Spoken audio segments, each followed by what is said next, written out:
आज हम बात करेंगे ऑस्टियोपोरोसिस भुरभुरी हड्डियों के बारे में। यह किसमें सबसे ज़्यादा देखने को मिलती है और इसके क्या कॉजेस होते हैं, क्या सिम्टम्स होते हैं और क्या ट्रीटमेंट दिया जाता है, इसके बारे में हम चर्चा करेंगे। हाय फ्रेंड्स, मैं आपका फार्मासिस्ट इंद्रपाल रूसे और आप देख रहे हैं हमारे यूट्यूब चैनल रूसे मेडिको। चैनल पर नए हैं तो चैनल को सब्सक्राइब जरूर करें। ऑस्टियोपोरोसिस की समस्या में जो बोन्स होती है, बोन्स बहुत ज़्यादा कमज़ोर हो जाती है, हड्डियाँ भुरभुरी होती है, जिसके वजह से महिलाओं में ज़्यादातर ऑस्टियोपोरोसिस की जो समस्या है वो महिलाओं में देखने को मिलती है।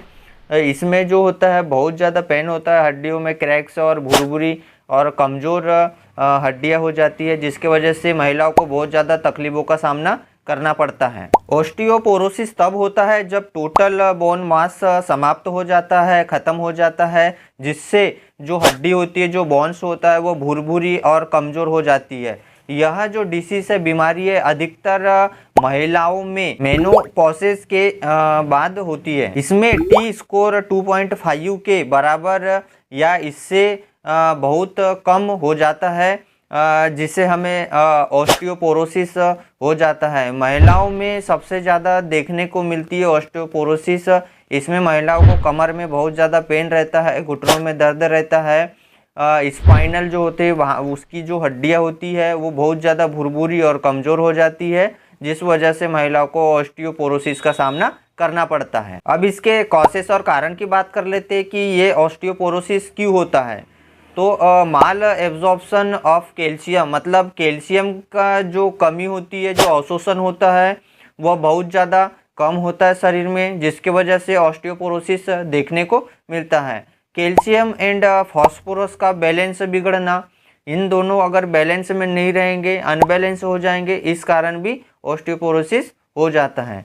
फीमेल्स में एस्ट्रोजन नामक हार्मोन्स होता है, अगर उसमें कमी आ गई है, उसके कमी के वजह से भी हमें यह समस्या देखने को मिलती है।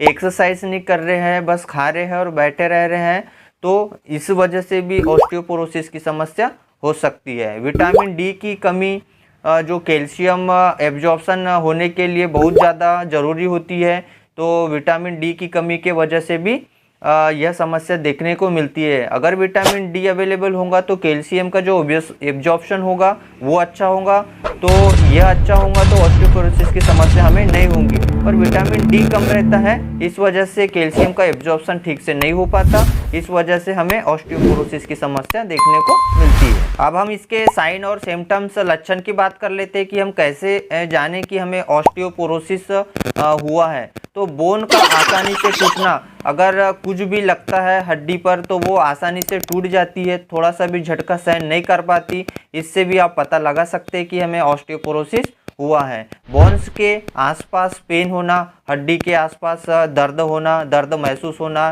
तो यह भी एक लक्षण होता है। यह डिसीज मेल के बजाय फीमेल में अधिक होती है, मतलब महिलाओं में यह समस्या ज़्यादा देखने को मिलती है, क्योंकि उनमें जो विटामिन डी की होती है वो कमी बहुत ज़्यादा हो जाती है, जिसके वजह से कैल्शियम का एब्जॉर्प्शन नहीं हो पाता।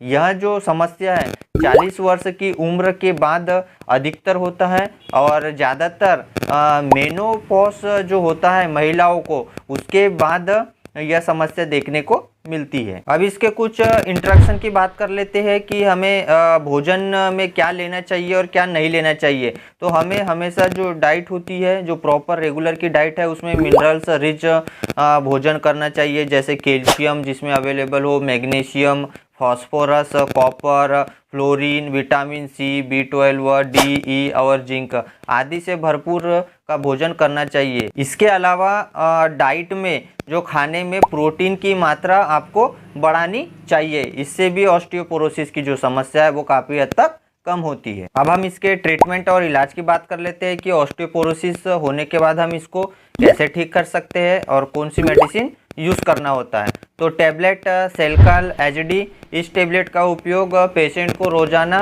1 गोली देना होता है। इसे पेशेंट को दोपहर में भोजन के बाद दे सकते हैं। इंजेक्शन नटपारा, इस इंजेक्शन को पेशेंट को सबक्यूटेनियस लगाया जाता है।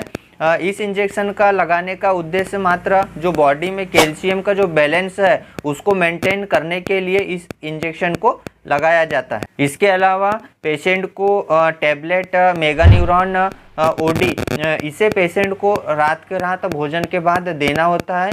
इस टैबलेट का उपयोग आपको 1 वीक तक कंटिन्यूअसली करना होता है। अगर पेशेंट को बहुत ज़्यादा दर्द हो रहा है शरीर में, कमर में, जॉइंट्स में, तो उस कंडीशन में एसिनेक MR पेशेंट को दे सकते हैं। इसे भोजन के बाद सुबह शाम देना होता है। और एंटासिड के तौर पर आप पेप्सिया 20 mg की टेबलेट है, इसे आपको पेशेंट को खाली पेट सुबह शाम देना होता है। इसके अलावा पेशेंट को फिजियोथेरेपी और एक्सरसाइज करनी चाहिए, रेगुलर करानी चाहिए। पेशेंट को प्रॉपर डाइट देना चाहिए अपने खाने में। दूध हो गया, अंडे का ज़्यादा से ज़्यादा इस्तेमाल करना चाहिए, इसकी सलाह दी जानी चाहिए। सनलाइट, सूर्य के प्रकाश में पेशेंट को कम से कम 1 से 2 घंटा रखना है। मॉर्निंग की जो सनलाइट होती है उस सनलाइट में उनको रखना होता है, 1 से 2 घंटा उनको बिठाना होता है। इसके अलावा केलपफ नेसल स्प्रे आता है, इसका जो कंटेंट होता है कैल्सीटोनिन नेसल स्प्रे आता है। यह सिर्फ महिलाओं को ही दिया जाता है, महिलाओं के लिए ही होता है, महिला ही इसे यूज़ कर सकते हैं। इसके इस्तेमाल से जो है ऑस्टियोपोरोसिस को ठीक करने में काफ़ी हद तक राहत मिलती है, मदद मिलती है।